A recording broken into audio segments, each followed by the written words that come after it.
E olha, um adolescente foi baleado nas costas por um policial militar e corre o risco de nunca mais andar. Segundo a família da vítima, o PM atirou depois de reclamar que o jovem estava falando muito alto. O adolescente que levou um tiro nas costas tem 16 anos e está internado neste hospital de Mauá, na Grande São Paulo, sob escolta policial. Ele passou por cirurgia, mas os médicos não conseguiram retirar a bala que está alojada perto da coluna. Esta parente, que não quer se identificar, diz que ele pode perder os movimentos das pernas. Ele está esperando uma transferência para passar com o ortopedista em outro hospital, para poder ter uma avaliação do neurocirurgião. Segundo a versão da família, o adolescente e o amigo dele, Roberto Jefferson Amante Pereira, de 22 anos, estavam em frente à casa de um outro rapaz, em Ribeirão Pires, Grande São Paulo, quando teriam sido surpreendidos por um policial militar que aguardava o filho voltar da escola. O meu irmão conta que ele não falou nada, contou que simplesmente ele olhou e falou para os meninos, vai, vaza daqui. Não disse mais nada e já saiu sacando do revólver. Segundo o boletim de ocorrência, o cabo da PM, Cléo Aparecido Mendes, de 33 anos, trabalha no 2º Batalhão da Tropa de Choque em São Paulo. Ele foi ouvido na delegacia e contou uma história diferente. O policial afirmou que os rapazes se aproximaram a pé e que o adolescente teria sacado um revólver e apontado em direção a ele. Para se defender, o PM então pegou uma pistola e fez o disparo. O policial disse ainda que Roberto, que acompanhava o menor, pegou a arma do adolescente e fugiu. Ele ainda não foi encontrado e, de acordo com o delegado, a prisão temporária dele deve ser pedida nos próximos dias. Roberto vai responder por tentativa de roubo e corrupção de menor. O adolescente vai ficar à disposição da justiça. Segundo a polícia, no ano passado, ele foi apreendido por porte de entorpecente. O corpo da turista argentina, morta durante um assalto em uma das principais praias do Rio de Janeiro, deve ser levado para o país de origem. Esse é o 2º caso de estrangeiro vítima da violência em menos de 5 dias no Rio de Janeiro. Os suspeitos foram presos minutos depois do crime. Segundo a polícia, eles tinham várias passagens por roubo. Douglas Gonzaga, de 33 anos, chegou a ser preso mês passado, após atacar um outro turista também em Copacabana. A vítima desta vez foi Laura Pamela Viana, de 25 anos. Ela estava acompanhada de 3 amigas. As argentinas caminhavam na areia durante a madrugada, quando foram surpreendidas pelos ladrões. As jovens correram assustadas, mas Laura foi atacada a golpes de faca e teve a bolsa roubada. Ela foi levada para o hospital, mas não resistiu. Os criminosos vão responder por latrocínio, roubo seguido de morte e tentativa de roubo. O assassinato da turista foi amplamente noticiado pela imprensa internacional. O principal jornal da Argentina deu destaque ao crime. Foi um caso isolado, é o primeiro caso que eu conheço nesse tipo, nos 4 anos que eu estou trabalhando e morando aqui no Rio, com um turista argentino, e a gente lamenta muito para a família e para todos os amigos. O Rio de Janeiro é a única cidade do Brasil que está na lista dos 100 lugares mais visitados do mundo. Os turistas vêm para cá em busca de divertimento, belas paisagens e principalmente as praias. E todos têm a mesma preocupação: segurança. Estas argentinas souberam do crime e ficaram assustadas. Tem terror. No fim de semana, um turista tcheco foi assaltado e esfaqueado em Copacabana. Lamentavelmente, não é apenas no Rio de Janeiro. O Brasil não é um local seguro para nós, brasileiros, imagine para o turista, não é? Principalmente para os estrangeiros. O Supremo Tribunal Federal decidiu que o réu condenado nos tribunais estaduais ou da Justiça Federal, a chamada segunda instância, já poderá começar a cumprir prisão. Com a decisão, o condenado não vai mais ficar livre até que se esgotem todos os inúmeros recursos do judiciário. A exceção acontecia apenas em casos de prisão preventiva, quando o acusado pudesse fugir ou atrapalhar as investigações. O presidente do Supremo, que votou contra a nova medida, alertou para o aumento de número de presos que virá com essa decisão. E é uma verdade. Lamentavelmente, o Brasil não tem capacidade para prender todos os criminosos. Nós não temos uma estrutura penitenciária para isso. E realmente vai aumentar. Mas é uma decisão que realmente cabe, porque eu concordo com isso, a pessoa não tem que responder em liberdade por um crime, né? Vai recorrer, recorre, mas fique preso. Nós temos que investir mais no setor carcerário do Brasil, na minha modesta opinião. E o universitário foi preso em flagrante com quase 6 quilos de drogas sintéticas no Aeroporto Internacional de São Paulo. De acordo com a polícia, essa quantidade de entorpecentes é capaz de produzir quase 1 milhão de comprimidos de êxtase. A polícia vigiava o aeroporto enquanto o suspeito aguardava pela bagagem perto das esteiras. Assim que a mala chega, 2 policiais à paisana dão voz de prisão ao jovem. Discretamente, ele é escoltado pelo saguão do aeroporto até a delegacia. Os policiais rasgam a mala à procura do fundo falso, que na verdade é o tampo de uma mala igual, porém de menor tamanho. Não demora muito e os tabletes aparecem.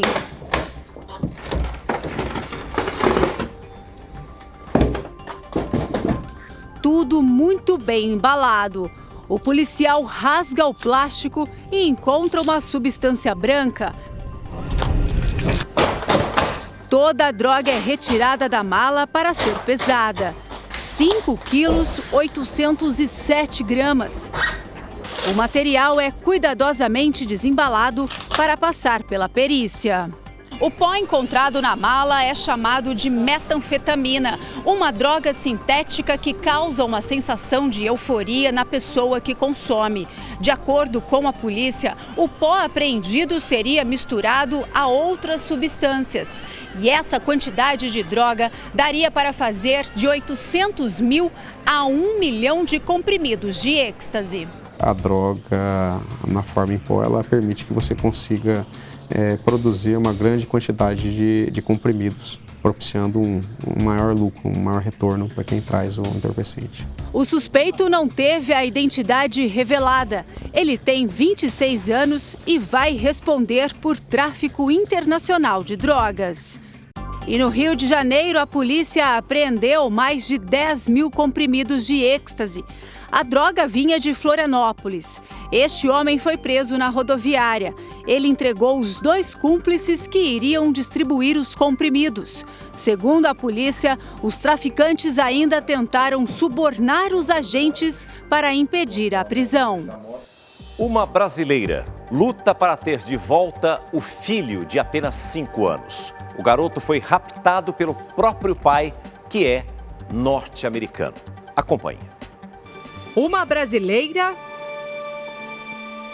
um americano, uma paixão seguida de casamento e um sonho em comum: ter um filho.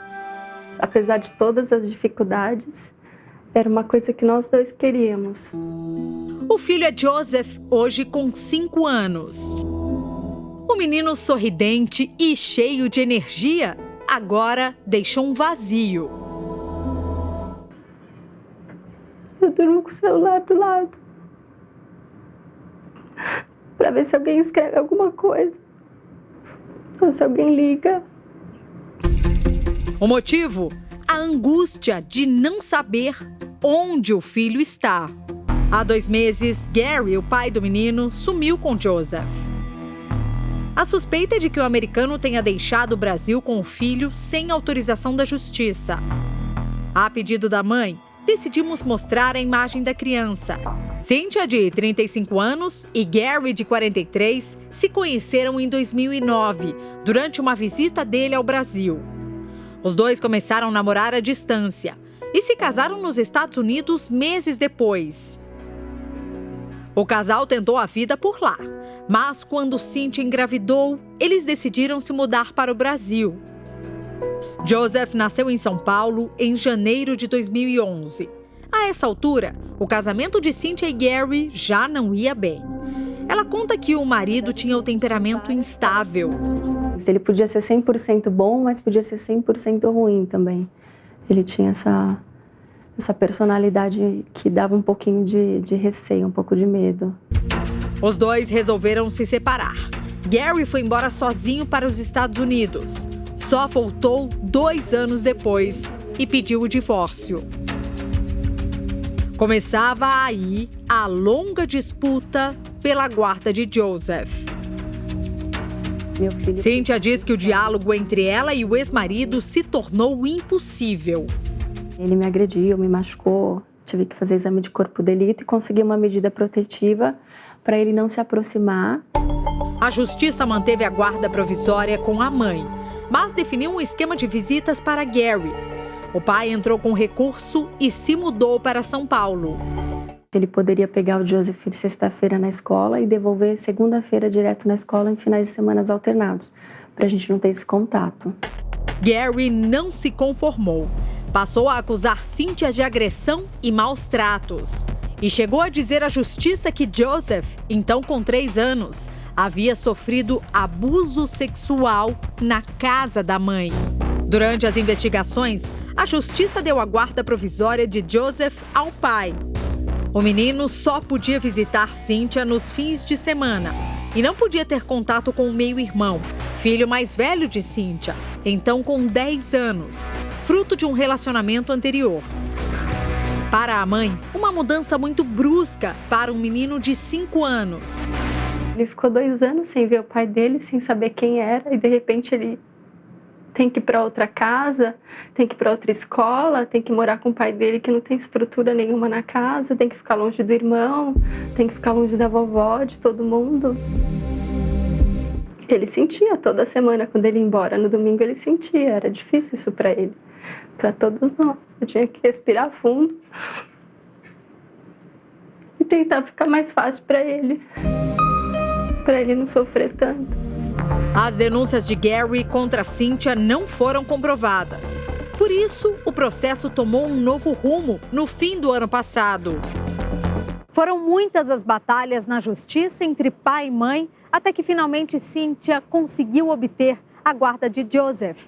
Mas foi exatamente depois dessa decisão que ela nunca mais teve a chance de encontrar o filho. A sentença da Justiça de 16 de dezembro dava à mãe a guarda definitiva do menino e determinava que ele fosse entregue a ela em até 5 dias, contados da intimação da decisão, para que passasse o Natal em companhia da genitora. Joseph estava com o pai quando saiu a sentença. Na véspera do Natal, Cíntia ficou em casa à espera do filho. Como o menino não foi entregue por Gary, ela passou a ligar incansavelmente para o ex-marido. Deixe seu recado. Você só será tarifado após o sinal. Gary desativou o número antigo de celular, abandonou as redes sociais e não foi mais visto. Gary costumava mudar de endereço com muita frequência. O último lugar que ele morou foi esse prédio aqui, que fica nessa área nobre, na zona sul de São Paulo. Logo que soube da sentença, Cíntia esteve aqui para buscar o filho. Mas só então soube que Gary já havia se mudado há 2 semanas. Funcionários do condomínio contam que Gary morava de favor num apartamento vazio de uma amiga. Ele veio pra cá, ele já não veio legal pra cá, entendeu? Ele veio com poucas coisas, o restante que ele tinha, ele vendeu pela internet mesmo e foi embora. A Polícia Federal foi imediatamente alertada sobre o sequestro de Joseph. A principal suspeita é de que o americano tenha fugido com o filho do Brasil por terra firme, de forma clandestina, já que o menino estava com o passaporte vencido. Houve já rumores de que ele teria saído do país pelo Paraguai. Já disseram que ele estava em Curitiba, já disseram que ele estava em João Pessoa. A gente não sabe exatamente o que está acontecendo. A advogada de Cíntia acredita que Gary não tem condições de cuidar de Joseph. Por que concedeu a guarda à mãe? Porque a situação do pai é precária tanto nos Estados Unidos quanto no Brasil. No Brasil, apesar de ter declarado em juízo que ele tem vínculos empregatícios, que ele tem contatos comerciais, ele não conseguiu fazer prova de nada disso. Procuramos também o advogado do americano em São Paulo. O advogado não quis gravar entrevista. Informou apenas que Gary fez contato por telefone e pediu para ele recorrer da decisão da justiça, que deu a guarda definitiva de Joseph à mãe. A polícia de São Paulo abriu um inquérito para apurar o caso. O pedido foi feito por este advogado criminalista, contratado por Cíntia. Está cometendo o crime de possivelmente subtração de incapaz e também de desobediência do artigo 330 do Código Penal. É o crime de desobediência, que é não atender a uma ordem judicial. Pai ou mãe. Para o presidente da Comissão de Relações Internacionais da OAB, Gary dificilmente será preso pelo sequestro. Segundo ele, o americano terá outra punição. A penalidade que o genitor que sequestrou a criança vai ter é a dificuldade da convivência. Talvez nem tenha mais o direito à guarda. Caso venha a ter visitas, vai ser uma visita monitorada. Portanto, uma série de restrições que o juiz competente vão definir. Segundo o especialista, se Joseph tiver sido levado para um país que, como o Brasil, aderiu à chamada Convenção de Haia, os Estados Unidos, por exemplo, o menino será devolvido à mãe. Pode passar o tempo que for, eu não vou desistir.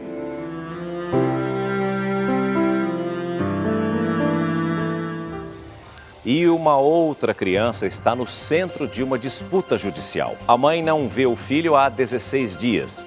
Ela está aqui nos nossos estúdios e nós vamos conversar com ela. Mas antes, entenda a história. O bebê, que hoje tem 7 meses, foi tirado da mãe em dezembro do ano passado, quando tinha apenas 5 meses de vida. A criança é fruto do relacionamento de 2 anos de Crisley com o goiano Marco Aurélio Borba, empresário do ramo imobiliário. No fim do ano passado, o casal resolveu se separar. A justiça decidiu que a guarda seria compartilhada. O bebê ficaria com a mãe e o pai poderia ver a criança 3 vezes por semana. Crisley então deixou Goiânia e se mudou para São Paulo com o filho. No último dia 3, Marco Aurélio buscou o menino, mas não atendeu mais nenhum telefonema. Crisley, que é design de moda, foi até a cidade de Marco Aurélio, mas não conseguiu encontrá-lo. Foi então que recorreu à justiça. 2 mandados de busca e apreensão foram expedidos, mas nem a criança e nem a família foi localizada. A advogada do empresário disse que Crisley não entrou em contato com ele ou com familiares e que também não foi notificada. Marco Aurélio alega que a ex não tem condições psicológicas de cuidar do filho e por isso recorreu à justiça. Vamos saber a versão dela. A Cris está aqui para falar exatamente dessa disputa com o ex-marido pelo filho de apenas 7 meses. Cris, o que você pretende fazer? O que você achou da reportagem e da alegação de que você não tem condições psicológicas para tratar e cuidar do seu filho? A questão de eu não ter condições psicológicas, eu tenho uma filha de 2 anos e 10 meses, cuja guarda é minha, tenho uma excelente relação com meu ex-marido, que está me ajudando, me apoiando. Então, se eu realmente não tivesse condições de ser mãe dele, como que eu teria condições de ser mãe, né, da minha filhinha Maria Vitória?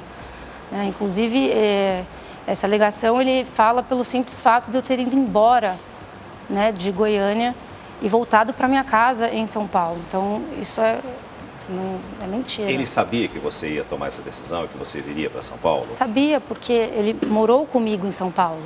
Então, a partir do momento que teve a decisão judicial para eu, sendo o lar materno como referência, eu voltei para minha casa, uma vez que eu não tinha mais o que fazer em Goiânia, né, na casa dele. Mas essa guarda compartilhada iria permanecer até uma decisão final, não é isso? Essa guarda compartilhada, ela já estava estabelecida como lar de referência da mãe e ele visitando o nosso filho segunda, quarta e sábado, das 10 ao meio-dia. A partir daí, ele alegou que eu fugi de Goiânia, entrando aí com uma ordem de busca e apreensão para conseguir reverter essa guarda. E até então, demorei 1 mês até conseguir provar tudo e devolver o bebê para mim, uma vez que ele alegou que eu fugi, né, eu consegui provar que minha casa de fato era em São Paulo, né, e que ele poderia ir visitar o filho, independente da decisão, né, que o juiz deu.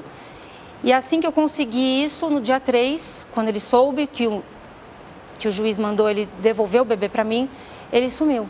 Não tenho contato nenhum, nem com ele, nem com a família. Permanece com o telefone desligado, não tenho notícia.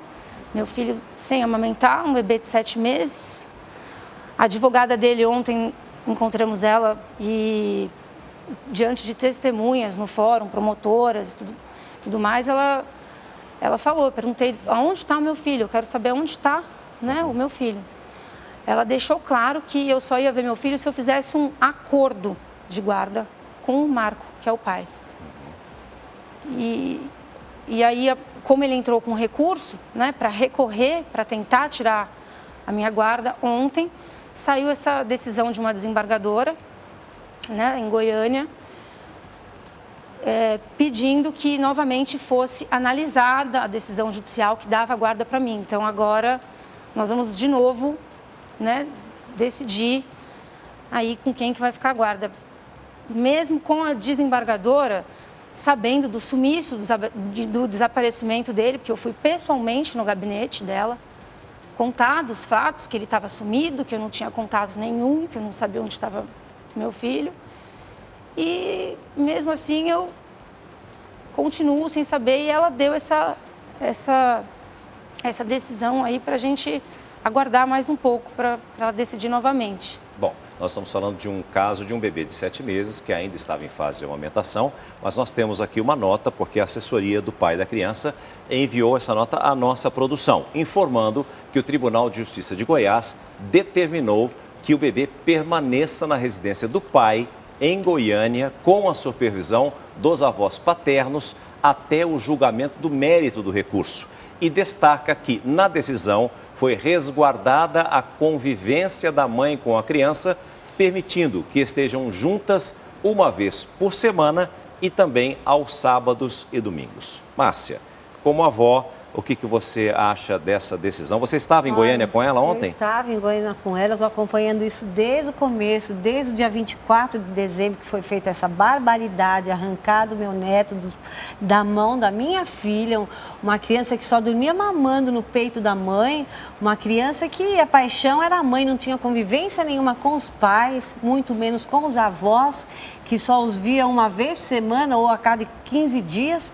O pai chegava à noite, em tarde, e ele morava em Goiânia e só vinha nos finais de semana. Então o bebê mal conhece o pai. O pai pegava e ele chorava no colo do pai, sabe? E fora isso, ela tem uma filha de 2 anos e meio que a paixão dela é o irmãozinho. Eu quero meu bebê de volta. Ela chora todos os dias. Ela está sendo acompanhada por psiquiatra, porque a menina está assim, desesperada. Até uma bola ela pega, ela fala, meu irmãozinho. Olha. É um caso assim, é uma injustiça que está sendo feita que não tem tamanho, não tem justificativa. Como que vão tirar um bebê de uma mãe para dar para um pai que nunca acompanhou o filho, sabe? Que nunca conviveu com o filho? Os pais deles trabalham, os avós trabalham, também não vão poder conviver com esse nenê. O bebê está na mão de uma funcionária, de uma babá de 70 anos de idade, que foi pega de início para ser enfermeira no começo e está até hoje. É uma senhora que não brinca, que não conversa, que só sabe dar de mamar, sabe, cumprir a função dela, mas que não brinca com o bebê, que não sabe. Eu tenho uma netinha que nasceram juntos. A minha netinha já está gatinhando, falando. O filhinho dela parou, ele não está crescendo, ele não está engordando, ele não dá risada. Ele era um bebê risonho que só ria. Ele está se acabado. É uma injustiça muito grande, Cris, muito grande. O bebê nasceu em Goiânia? O bebê nasceu aqui em São Paulo. Aqui em São Paulo. Por que o caso está sendo resolvido em Goiânia e não aqui? O caso já era para ter vindo para São Paulo. Na decisão que o juiz deu no dia 3, ele deixou certo que o caso teria que ser julgado aqui em São Paulo, reconhecendo a minha casa aqui.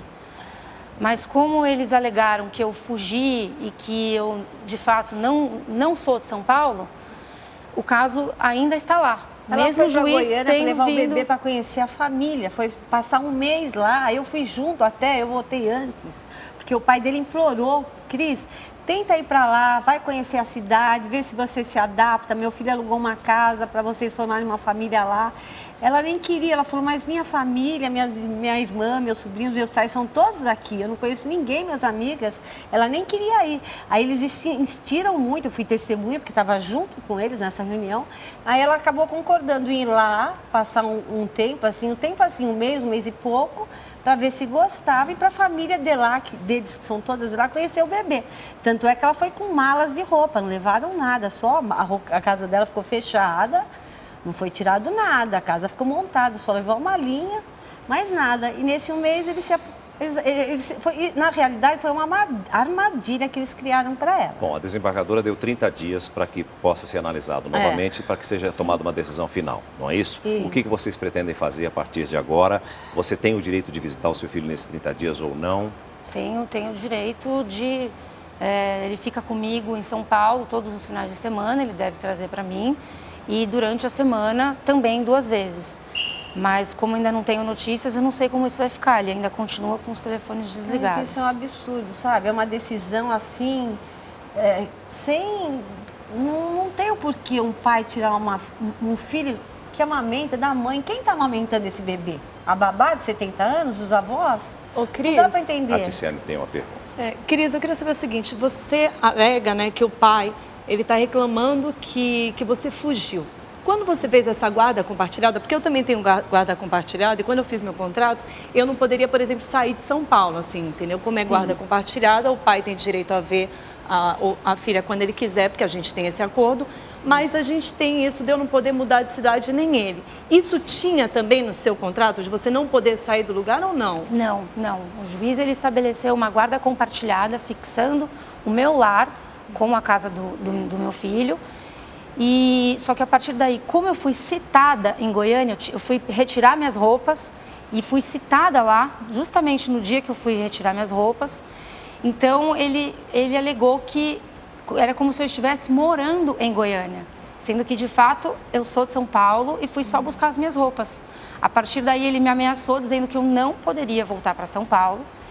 E foi quando eu busquei a delegacia da mulher, fiz um BO e relatei tudo, que eu ia embora, dei a placa do carro, fiz tudo que a delegada pediu para eu fazer. O endereço de São Paulo, da casa dela. Da casa, a própria delegada falou, vai embora porque você está correndo risco aqui. Vai embora. E aí ele conseguiu essa busca e apreensão, alegando que eu fugi de Goiânia sem o consentimento dele.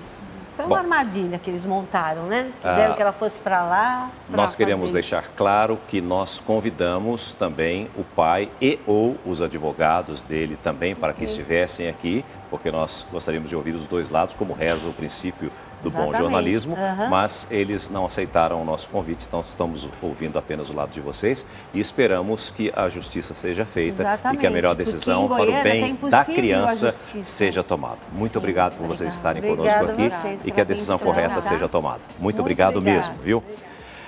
Calouros do curso de agronomia de uma faculdade particular tiveram queimaduras no corpo por causa de um trote dentro da universidade. Esta não é a primeira vez que brincadeiras de mau gosto com estudantes acabam mal. As lesões foram provocadas por uma mistura de creolina e larvicida. O produto químico foi jogado sobre os alunos dentro da Faculdade da Amazônia, em Vilhena, Rondônia. O líquido provocou ardência, dor, ânsia de vômito e falta de ar. 6 calouros ficaram feridos e precisaram de atendimento médico. 3 vítimas já registraram boletins de ocorrência por lesão corporal.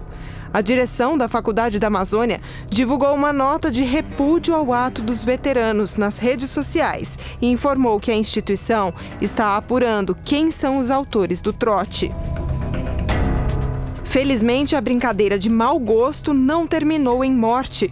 Outros calouros de várias partes do país já passaram pela violência imposta pelos veteranos e alguns casos foram bem graves. Um dos mais trágicos foi o que levou à morte um aluno da Faculdade de Medicina da USP, Edson Tsung Shisue, em 99. O rapaz foi encontrado morto dentro de uma piscina depois de um churrasco de boas-vindas. 4 pessoas chegaram a ser acusadas pela morte, mas o caso foi arquivado em 2006. Esse caso tem que ser punido, tem que ser o investigado. Não é simplesmente uma morte natural, não é. A estudante Natália de Souza Santos, de 17 anos, sofreu queimaduras de 3º grau nas pernas e no umbigo no ano passado em Adamantina, região oeste do estado de São Paulo. Os veteranos teriam jogado nela creolina misturada com algum tipo de ácido, de acordo com os médicos que socorreram a caloura de pedagogia. O caso foi registrado na Polícia Civil como lesão corporal. Um estudante foi parar na UTI em estado grave e teve uma parada cardíaca em 2013. Foi após ser obrigado a beber cachaça no primeiro dia de aula da FMU, Faculdades Metropolitanas Unidas, em São Paulo. O estudante Ricardo Baldini, de 28 anos, foi abandonado em frente a uma estação de metrô. Ele conseguiu ligar para o pai, que o encontrou bêbado, sujo e inconsciente. Esses trotes são verdadeiros absurdos e, na verdade, nós deveríamos ter uma lei que transformasse, se é que eles querem permanecer com trotes, em ações beneficentes que pudessem realmente ajudar pessoas que realmente precisam ser ajudadas, né? E aí sim, transformar ações em algo realmente benéfico à sociedade. A polícia concluiu o caso da morte da cabo da Marinha que foi assassinada antes do Carnaval. O último envolvido no crime finalmente foi preso. Iago Gonçalves dos Santos, conhecido como Iago Muay Thai, de 23 anos, foi preso em casa, em Bento Ribeiro. Segundo a Polícia Civil, Iago Muay Thai dirigia o carro usado pelos criminosos no dia do crime. Em depoimento, os 3 confessaram que planejavam roubar celulares na região. A ideia era vender os aparelhos e, com dinheiro, usar drogas. Iago Muay Thai é o 3º suspeito preso por envolvimento na morte da cabo da Marinha Monique Santana dos Santos Nascimento. A vítima foi assassinada na porta de casa. A jovem se preparava para viajar.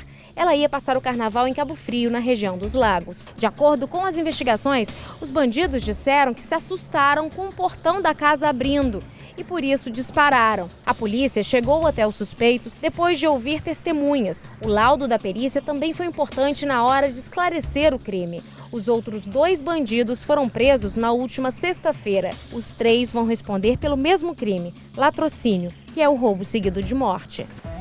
E as fortes chuvas voltaram a causar transtornos em São Paulo e também no Rio de Janeiro. Na cidade maravilhosa, uma marquise desabou e uma pessoa morreu. Na capital paulista, ruas e avenidas ficaram alagadas. Pela segunda vez na semana, o céu de São Paulo ficou escuro e a cidade foi castigada por uma tempestade. Na Zona Sul, as avenidas foram alagadas e se confundiam com os rios. Carros e motos ficaram pelo caminho, pessoas presas em carros, ônibus e até dentro das próprias casas. Automóveis submersos. A galeria não suportou tanta água. Por toda parte, havia pessoas que tentavam resgatar os carros do alagamento. Moradores se refugiavam no telhado das casas. Esse rapaz não tinha para onde ir. Segundo a Companhia de Tráfego, São Paulo registrou mais de 260 quilômetros de congestionamento. Foi o maior deste ano. Em vários pontos da cidade, os motoristas praticamente não saíam do lugar. No Rio, também choveu forte no fim da tarde. Em alguns bairros, caiu granizo. Várias ruas ficaram alagadas e motoristas ilhados. Muitos procuraram abrigo debaixo de viadutos e em postos de gasolina. Esse ficou lotado com dezenas de carros. Na Zona Oeste, esta ambulância do SAMU enguiçou e foi empurrada por moradores. A água também invadiu as casas. Em Madureira, na Zona Norte, um homem morreu após a queda de uma marquise e uma pessoa se feriu. Este é o 3º dia seguido de temporais na região metropolitana do Rio. E o helicóptero da Record registrou o flagrante de um resgate dramático dentro de um córrego na Grande São Paulo. Uma das vítimas não resistiu aos ferimentos e morreu no hospital. Lindalva Pereira de Pinho, de 38 anos, não resistiu a uma parada respiratória. Ela estava dentro deste carro que caiu em um córrego em Ferraz de Vasconcelos, na Grande São Paulo. O veículo foi arrastado por cerca de 500 metros. Uma retroescavadeira foi usada no resgate. 3 viaturas do Corpo de Bombeiros e moradores participaram do socorro às vítimas. De acordo com os bombeiros, a mulher ficou presa, inconsciente, entre o banco do motorista e o vidro do automóvel. Além dela, o marido e o filho também foram resgatados e levados para a unidade de saúde. E agora nós vamos falar de um outro resgate que também aconteceu na região metropolitana de São Paulo. Foi na segunda-feira, após o temporal. 2 homens pularam no córrego para salvar uma mulher. Ela sobreviveu. Um deles, lamentavelmente, morreu. E o outro, herói dessa história, vai conversar agora ao vivo com a gente. Você está acompanhando as imagens neste momento, olha lá. E nós vamos conversar com o Kleber. Kleber, bom dia para você. Muito obrigado por estar aqui e atender o nosso convite. Conte pra gente como foi perder um grande amigo na tentativa e no salvamento dessa mulher. Como é que tudo aconteceu? Foi lamentável perder o seu Amadeus, que Deus tenha ele em bom lugar. E o acontecimento foi meio complicado. Vocês estavam passando por ali? Não estava passando. Eu vinha do serviço, vinha correndo, cheguei até o Ferro Velho, aí conversei com ele. Olha, nessa imagem aqui, qual dos dois é você que você consegue identificar? Esse lá. Aqui? É, eu mesmo. Esse aqui. Eu. Vocês mergulharam porque vocês ouviram um pedido de socorro? Como é que foi que aconteceu? A gente não ouviu o pedido de socorro. Um rapaz saiu atrás do caminhão e avisou nós que tinha uma mulher no rio. Realmente a gente não olhou essa mulher no rio. Aí ela estava mais para frente, estava no mato. Mas vocês conseguiram enxergar essa mulher? Aí a gente corremos atrás, procurando até quando conseguimos encontrar ela. E ela estava se afogando? Estava.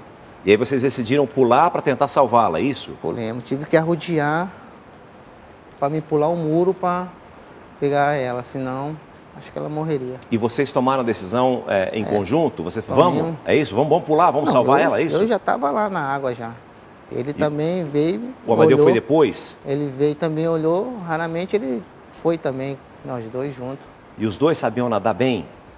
Eu sei bem, mas aí não tem como, não tem bom nadador aí para uma água dessa aí. E como é que foi que a correnteza levou... Você ficou de um lado e ele foi para o outro, é isso? Aí eu fui como estava passando aí na televisão. Fui agarrando nos matos, escorregando, quebrando, até enquanto eu agarrei num ferro. Você encontrou um ferro pela frente e segurou? Segurei. E nisso você viu o Amadeu indo para o outro lado? Indo para o outro lado e depois eu não vi mais. E aí você recebeu mais tarde a notícia de que ele havia morrido, é isso? Morrido. Ainda tentei, ainda corri atrás ainda, mas não consegui, não tinha força mais. E foi o que aconteceu. Olha, o Kleber, ele é morador de rua. E mesmo sem conhecer essa mulher, apenas recebendo a notícia de que ela estava se afogando nesse córrego e com a correnteza violenta, ele tomou a decisão de pular, de mergulhar ali na tentativa de salvá-la. O Amadeu, um grande amigo de muitos anos, acabou indo junto e nessa correnteza violenta acabou perdendo a vida. Ele teve a sorte de encontrar um cano pelo caminho, como ele mesmo disse, agarrou esse cano e o Amadeu não teve a mesma sorte, acabou sendo levado pela correnteza e acabou se afogando. E como foi o momento em que você conseguiu salvar essa mulher? Foi um momento de... Você empurrou ela? Como é que foi? Eu não empurrei, eu estava, desculpando a palavra, aí para subir ela eu tive que entrar entre as pernas dela, para botar no meu ombro. Para subir ela, foi o que conseguimos subir. Aí depois, e ele também já estava em cima já também. Não sei o que aconteceu aí depois. Outras pessoas ajudaram a retirar? Ajudaram. E quem que retirou você daí, desse momento? Eu mesmo. Você sozinho? Sozinho. Conseguiu sair. E você faria tudo isso novamente, Kleber? Faria. Faria tudo isso de novo? Faria. E faço. Se eu ver, eu faço. Muito obrigado por estar aqui conosco. Parabéns pela sua atitude. Lamentamos pela perda do seu amigo. Obrigado. Obrigado por estar aqui com a gente. E em Goiânia, uma pessoa foi presa em um novo protesto contra o aumento de tarifas de ônibus que terminou mais uma vez em confusão. Os confrontos começaram quando manifestantes queimaram faixas e os policiais que acompanhavam o protesto atiraram bombas de gás. Os manifestantes pediam que o valor da passagem, hoje em R$ 3,70, voltasse para R$ 3,30. O reajuste entrou em vigor no sábado de carnaval. E uma notícia revoltante: um golfinho teria morrido após ser retirado da água por banhistas que queriam fazer selfies com o animal. O caso aconteceu no litoral da Argentina e já repercute nas redes sociais. O animal teria sido retirado do mar e virado uma atração para os turistas tirarem fotos. Os golfinhos têm uma pele muito sensível e, se ficarem muito tempo fora d'água, morrem pelo excesso de calor. Após a morte do golfinho, o corpo foi abandonado na areia. Lamentavelmente. É um filhote, como você pode perceber pelo tamanho. E um cachorrinho deu muito trabalho ao Corpo de Bombeiros em Belo Horizonte. Ele se escondeu num cano de esgoto e levou horas até ser encontrado. Acompanhe. Nós chegamos próximo dele aqui. O choro era a única pista que os bombeiros tinham. Foram 4 horas quebrando o concreto do quintal. Nós já tentamos todas as formas aqui. A gente tinha que quebrar com cuidado para não, se fosse o caso, não machucar o animal. De dentro do canil, ele entrou em um cano que escoou a água da chuva. Fez várias curvas, percorreu cerca de 12 metros e foi encontrado num cano de descarga da casa. Bem sujo, bem debilitado. Eu, inclusive, assumi o cão, demos um banho nele. Quando foi entregue à mãe, foi maravilhoso. A mãe lambeu a cria mesmo, foi bem gratificante. A cadela princesa foi só carinho com o bebê fujão. E este daqui é o bombeiro. O nome não poderia ser diferente depois de tanta garra. Ele nasceu há 12 dias, numa ninhada de 7 filhotes. A dona dos cachorros, dona Antonina, pretende doar todos, mas o bombeiro já tem dono. Os meninos falaram que queriam levar ele, então vamos ver ainda, vamos decidir. Os meninos falaram? A tumba do bombeiro. Ah, os bombeiros querem levar ele? Querem. Mas o Tauan não está muito certo disso. Falei com minha mãe que eu queria ele e meus irmãos não querem deixar, mas tá, depois nós acertamos isso aí. E agora você vai acompanhar o relato de mais um absurdo na saúde.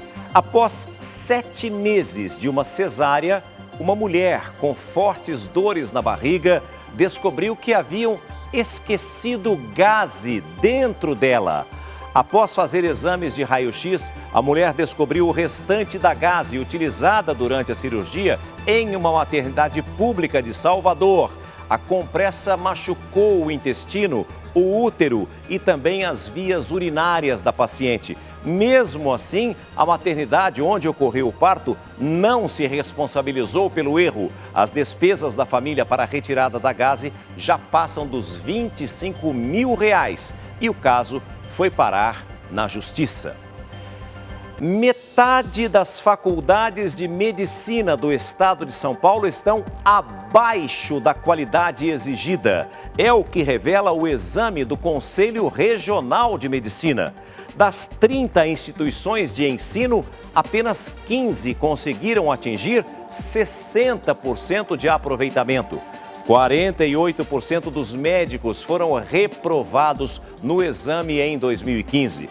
Dados divulgados pelo Conselho Regional de Medicina do Estado de São Paulo revelaram também que entre as 15 faculdades com melhor aproveitamento, 9 são públicas. O exame é obrigatório e, a partir desse ano, passa a ser critério para acesso à residência médica e concurso público.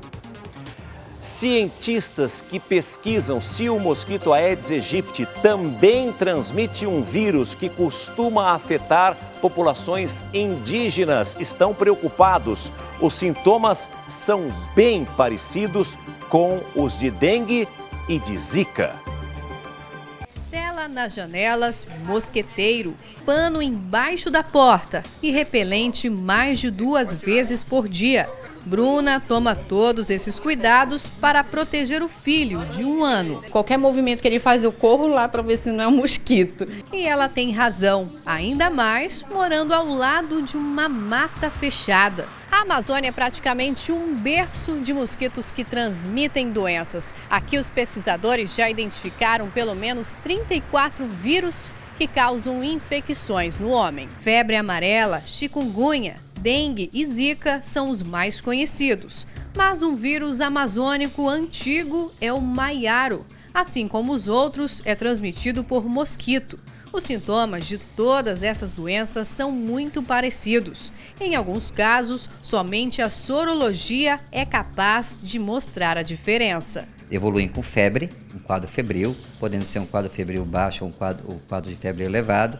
Dores no corpo são muito comuns em todas elas, tanto nas juntas quanto na própria musculatura, na região posterior. O último caso de febre amarela registrado no Pará foi no ano passado, na ilha do Marajó. Do maiaro não há notificação. A Secretaria de Saúde do Estado diz que o monitoramento é difícil porque o vírus circula em áreas isoladas de florestas, como em terras indígenas. E ao picar o humano que entra para pescar, para caçar, que adentra na mata, ele acidentalmente pega também essas doenças, né? Cientistas ainda estudam se o Aedes aegypti transmite também o vírus maiaro. Uma fêmea pode viver, em média, 45 dias e, nesse período, picar 50 pessoas. O sangue é a fonte de proteína que ela precisa para depositar os ovos. Como até agora apenas a vacina contra a febre amarela está disponível para a população, o jeito é fazer como a Bruna e evitar criadouros dentro e fora de casa. Se não está sendo suficiente o trabalho que está sendo feito, vamos redobrar, o cuidado. A Organização Mundial da Saúde anunciou um plano de combate ao vírus Zika. Na primeira fase, serão necessários 220 milhões de reais. Um trabalho caro e difícil. O plano estratégico inclui medidas de controle do Aedes aegypti, tratamento de doentes e pesquisas. Mas a maior quantia, cerca de 60 milhões de reais, vai para o trabalho conjunto entre governos e comunidades para falar sobre os riscos, promover ações de saneamento e evitar a disseminação de rumores e informações erradas. O projeto e o dinheiro vão até junho. Depois disso, tudo tem que ser revisto. Parte da verba viria da própria OMS, o restante de parceiros. A organização corre contra o tempo para conter as críticas de que não estaria fazendo o suficiente para combater o Zika. Na semana que vem, a diretora Margaret Chan desembarca no Brasil. Na busca por uma vacina contra o vírus, uma farmacêutica americana anunciou resultados promissores. A empresa disse que conseguiu criar anticorpos em ratos e que espera começar os testes com humanos até o final do ano. Pelo menos 15 laboratórios estudam a criação da vacina. Nos Estados Unidos, a Agência de Administração de Alimentos e Drogas recomendou a suspensão da coleta de sangue nas regiões onde há contaminados e proibiu por 4 semanas a doação de pessoas que apresentam sintomas ou viajaram para áreas epidêmicas. Quem teve relação sexual com alguém que esteve nesses lugares também não pode doar. O que está ruim pode ficar ainda pior. Uma agência internacional de avaliação de riscos rebaixou pela segunda vez a nota de investimento do Brasil em menos de 6 meses. A avaliação é importante para empresas multinacionais que investem em um determinado país. Quanto maior a nota, maiores são as chances dos negócios prosperarem em uma determinada nação. No caso do Brasil, a nota caiu e tem a perspectiva negativa, ou seja, pode baixar ainda mais. A agência disse que essa decisão foi tomada diante da crise econômica e dos escândalos de corrupção na política. Em nota, o Ministério da Fazenda afirmou que o país mantém a capacidade de honrar seus compromissos e de cumprir contratos.